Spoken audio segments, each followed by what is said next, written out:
Dear friends, greetings. I'm back with the episode number 2 on the CX series. Today, we will have a look at one select definition, followed by answering the question, why CX? Why CX is important? Then we will look at how can you improve your CX journey? And finally, what benefits can one expect when they invest into a good CX? Then we will also have a look at one personal example, because examples are something that we all relate better than theory part of it, followed by a look at few brands that stand out in the CX landscape and see what elements support these brands in making their CX customer experience better than their competition. So let's begin. The select one definition. Customer experience is everything related to a business that affects a customer's perception and feelings about the brand. Please note, they are referring to the perceptions and feelings about the brand, facts being facts. CX focuses on the relationship between the business and its customers. It includes every interaction, no matter how brief, and even if it does not end in a purchase. Let's look at why CX is important, a very important question. Have you ever seen a business without a customer? No, right? That important CX is to every business.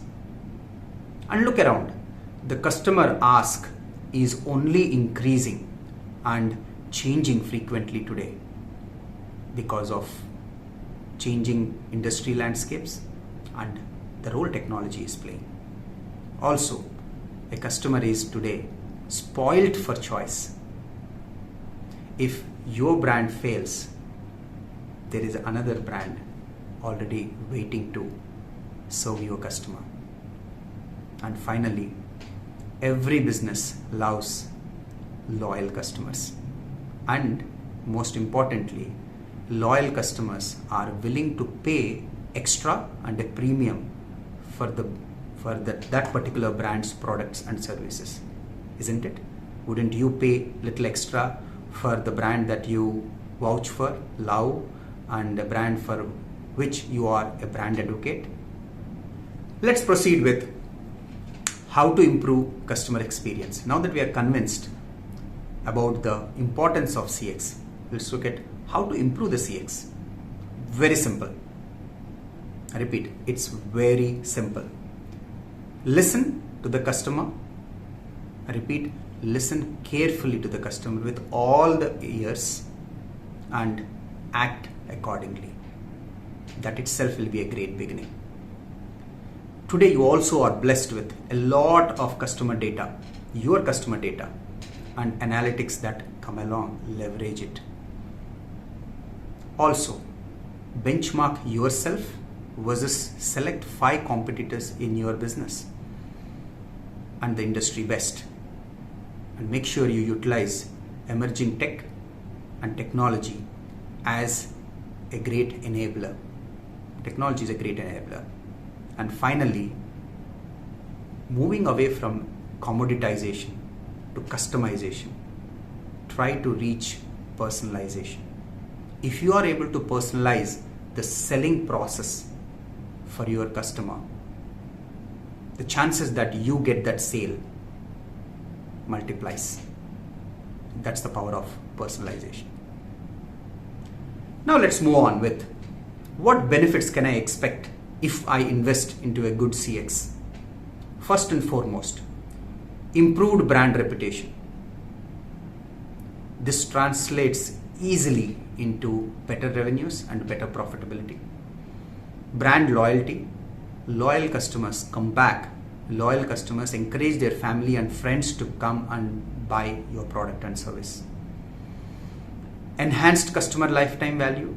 If your customer gives a lot more revenue over a period of time to you, you have to fight that less to get new customers, because your existing customer is already an advocate and is supporting you by ensuring their share of their wallet or the spent money on that product or service always comes to you.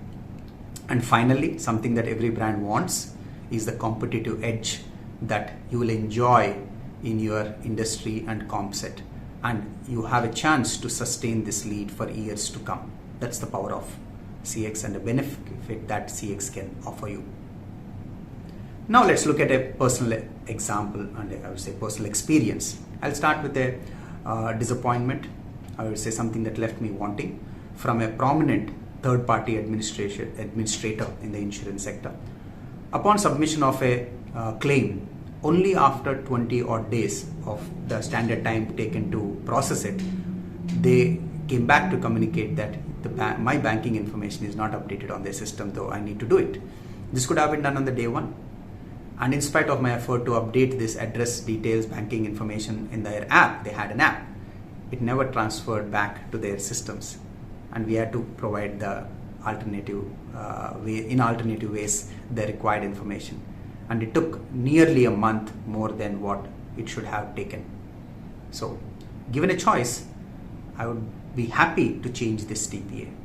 Even you would do that in case if this experience comes your way.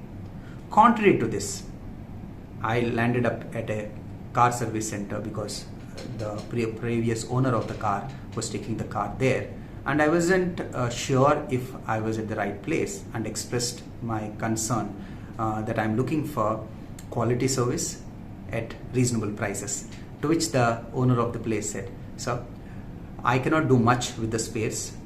They are priced as per the company original spare parts. However, on the service part, I will ensure that you are charged reasonable." And when I went back to pick up the car, I was pleasantly surprised upon my pointing out to that service fee. When the associate took it to him, he slashed the service fee by half. In fact, I waited and even hugged him to express my appreciation. And I asked this question out of curiosity, "What makes you do this?" To which his answer was swift and quick. "For us, the most important thing is customer. We can make money even tomorrow." And not just this, the hospitality. When I walked in even the first time, they were always ready to offer a cup of water, a glass of water for their customers. And I could even see that there was another family where children were there, and the children were being offered cold coffee. How often do you see such hospitality in a single owner, small car service center? And the key takeaway that I had here was that it's not about the size of your business.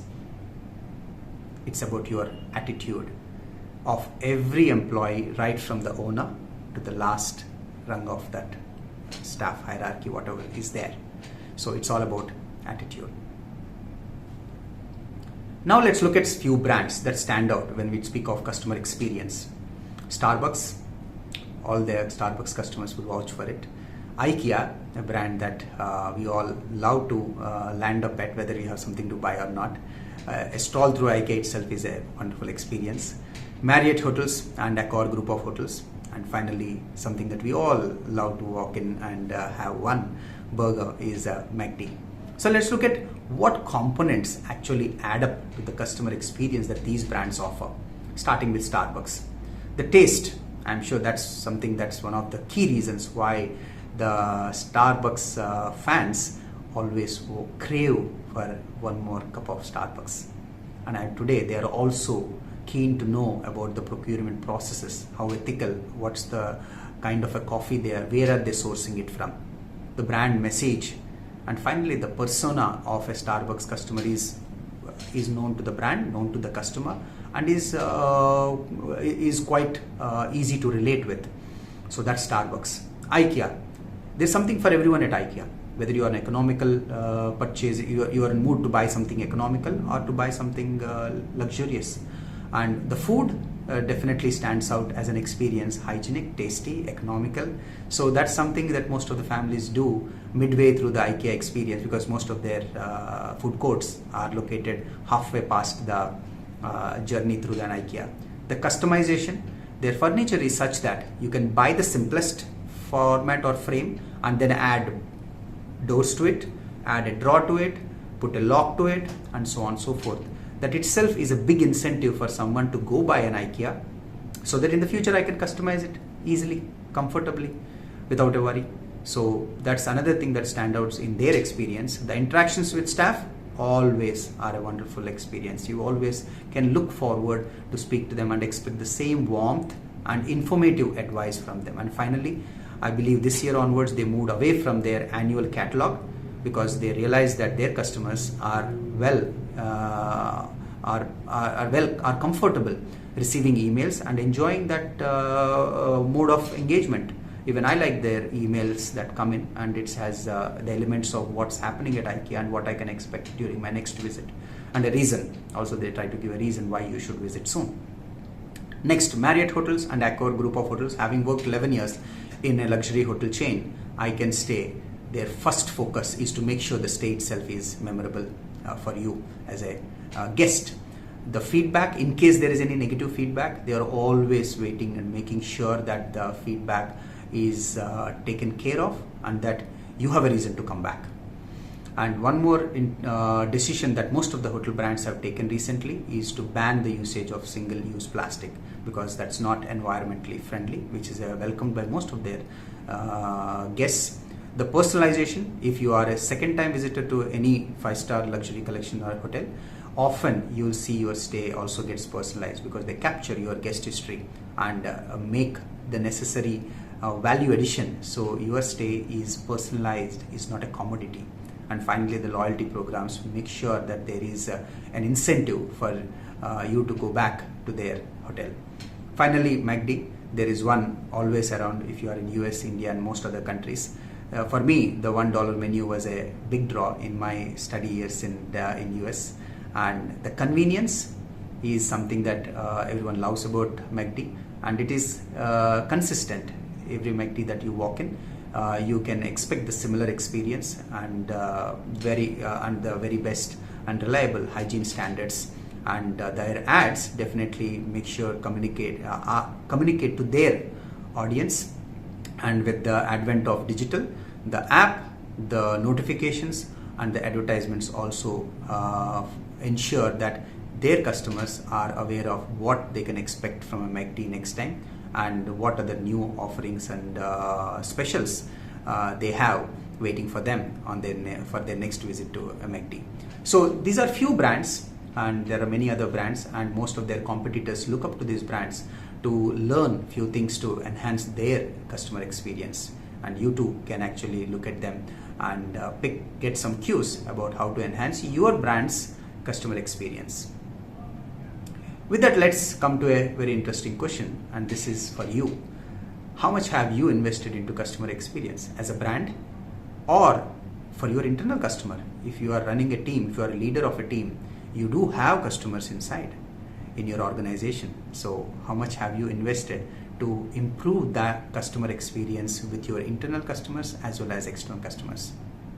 Before we leave, I would like to point out to these two statistics which would offer an additional incentive to enhance your investment into the CX journey. The first one, 84% of companies that work to improve their customer experience have reported increase in their revenue. That's a whopping 84%, and it will only get better in the coming years. And 89% of companies surveyed by Gartner consider customer experience to be the new competitive battlefield. Look at the choice of word, battlefield. That's the power that customer experience can offer to a brand that is committed to leverage CX as a differentiator. And I would encourage you to consider this as well, and wish you all the very best in your CX journey. And if you have any questions, please feel free to drop a line in the comment section. I'll be happy to read and respond. And if you have liked this episode, please hit the like. That's how I get to know that you have liked it, and it's a motivation for me to come back with many more episodes on the subject of CX. And feel free to share this with as many of your friends or colleagues who can benefit. And finally, hit the subscribe button so that whenever the next episode gets uploaded, you instantly get the notification alert. Till we meet again, please be safe. Take care. God bless. and keep smiling.